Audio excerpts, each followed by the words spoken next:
Bienvenue à toutes et à tous, merci de nous rejoindre dans ce nouveau flash d'informations, toute l'actualité, tout ce qui se passe près de chez vous. Et l'actualité, c'est l'ouverture du successeur du Parc des Poussins du côté de la Citadelle à Lille qui a ouvert ses portes mercredi.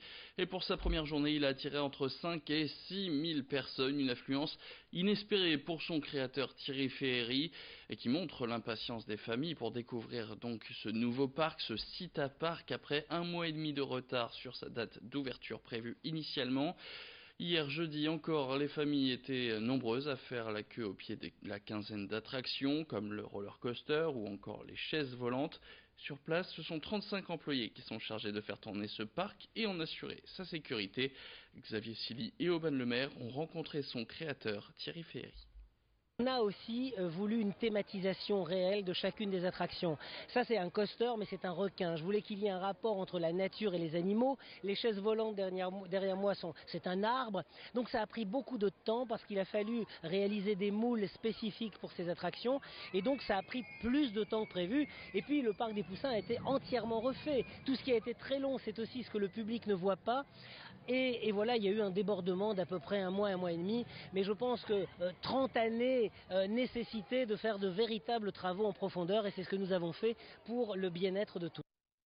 Et les enfants, les premiers concernés, qu'en pensent-ils? Xavier Silly et Aubin Lemaire leur ont posé la question. Je voudrais choisir la coccinelle, le au galop et le roller coaster parce qu'ils vont très vite et que c'est très bien, ça bouge dans tous les sens. L'arbre magique et je sais pas ce qu'il y a d'autre. J'ai hâte de faire le requin parce qu'il va faire peur. L'arbre magique, le requin, il y en a d'autres aussi que j'ai envie de faire. Le parc il est bien et je préfère aller faire le jeu des coccinelles parce que c'est bien et c'est un automanège. On appuie sur le bouton, on s'envole. Et aussi l'arbre magique, on aime bien parce que l'arbre il se soulève souvent et c'est automatique. Ça se passe ce week-end du côté de 800, la vente solidaire organisée par l'association des Petits Frères des Pauvres. Cette brocante se tiendra devant la maison de vacances Marie-Stella. Et une maison à l'histoire un peu singulière. Elle était avant une pension bourgeoise dans l'après-guerre et elle est devenue une maison de vacances pour l'association des Petits Frères des Pauvres dans les années 1970. La brocante, elle, a été lancée en 97 quand Marie-Stella a failli fermer ses portes et qu'il fallait trouver des fonds en urgence. Ces ventes sont devenues une tradition pour les Petits Frères des Pauvres. Elles permettent d'obtenir des fonds complémentaires aux dons et aux legs pour financer les actions qu'elles mènent. Écoutez Audrey Diacre, elle est responsable de la maison de vacances Marie-Stella au micro d'Omar Mustafa. Tous les bénéfices de ce week-end de vente permettent aux équipes de la région d'organiser de nouvelles actions auprès des personnes de plus de 50 ans qui sont soit en isolement social, soit en précarité sociale, qui souffrent de solitude ou de maladies graves. Voilà, donc ça peut être l'organisation d'un repas de Noël, des sorties culturelles, des nouveaux séjours de vacances, une organisation d'un week-end, voilà, pour créer du lien social, pour rassembler les gens. Alors, la maison de vacances Marie-Stella est ouverte toute l'année. Elle accueille des groupes de notre association Les Petits Frères des Pauvres en séjour de vacances. Donc ça peut être un accueil à la journée, un week-end ou un séjour plus long d'une douzaine de jours. Et on accueille également des groupes extérieurs, des maisons de retraite ou des foyers pour personnes en situation de handicap, voilà, pour passer des moments conviviaux en vacances. Autre logement, cette fois-ci c'est un tremplin, une aide pour les jeunes de 18 à 25 ans qui vivent soit dans la rue, soit chez un tiers dans des conditions précaires. C'est ce que propose FCP, Formation Culture Prévention. Cette association est basée à Marcq en Barœul et elle est active dans cette prévention spécialisée. Dans la métropole lilloise, elle possède 18 logements de ce type qui abritent une quarantaine de bénéficiaires. Des logements tremplins qui ne sont pas des solutions durables mais qui permettent une stabilisation pendant une période transitoire.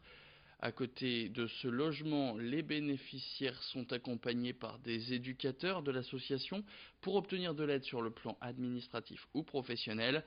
Amandine, 22 ans, a été hébergée pendant 9 mois dans un de ces logements tremplins. Depuis plus d'1 an maintenant, elle travaille et a intégré son propre foyer. Idil Gunay. Aujourd'hui, ça va faire bientôt 1 an qu'on est sorti des logements FCP. Et ça nous a permis de nous stabiliser, de pouvoir rebondir sur un logement, une formation et d'être sûr d'avoir un toit en fait où dormir sans se poser la question du lendemain et sans avoir de peur réelle. Dans l'accompagnement qu'ils nous ont fourni, c'est surtout l'accès à l'emploi ou à la formation, puisqu'on était sans situation stable même à ce niveau-là. Donc moi j'ai pu, à la fin d'un contrat en CDD, commencer une formation en contrat de professionnalisation. C'est un vrai bonheur parce que quand on regarde le parcours qu'on a fait derrière, on est vraiment passé par de belles étapes et sans l'aide des éducateurs et de l'association, on n'en serait pas là aujourd'hui et c'est vrai qu'on leur doit beaucoup quand même. Et puis le dernier épisode de notre saga des cocktails sans alcool pour l'été. Comme chaque vendredi, Xavier Silly s'est rendu au bar Le Joker dans l'île. Voilà peut-être une recette à savourer si vous êtes de sortie ce soir ou dans le week-end. Cette semaine, on vous emmène direction le sud.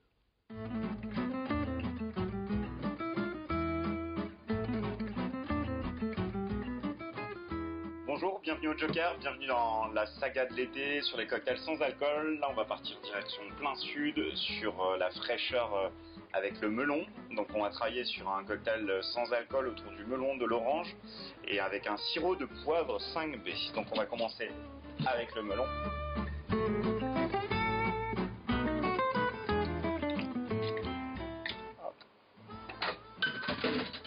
On va mettre de la bergamote pour aller chercher de la fraîcheur. Sirop de poivre 5B. Et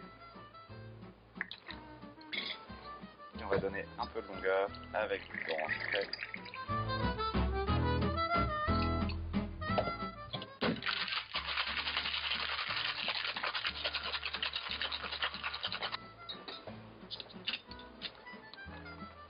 Et c'est parti.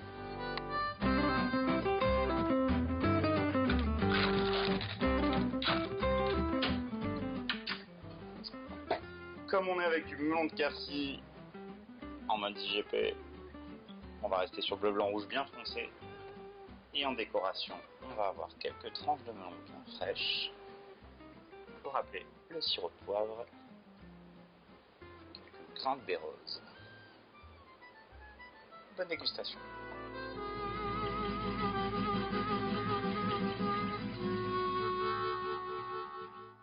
Et c'est la fin de cette édition. Tout de suite la météo.